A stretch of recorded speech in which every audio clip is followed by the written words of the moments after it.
We want to get you caught up on the latest numbers on the coronavirus in Arizona. The state has more than 20,000 cases, including 187 new cases since yesterday. The numbers of deaths also rising, now up to more than 900. And 15% of all cases in the state are in the hospital.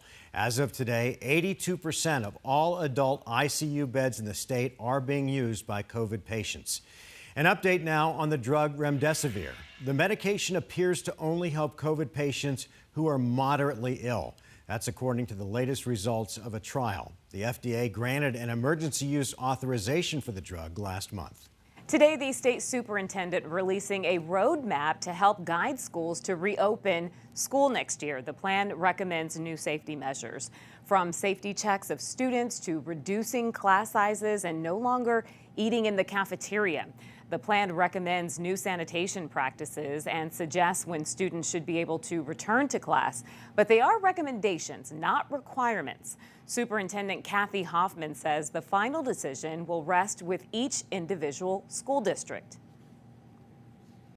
So I do think things will look different in the next academic year, and it could vary greatly from district to district or school to school.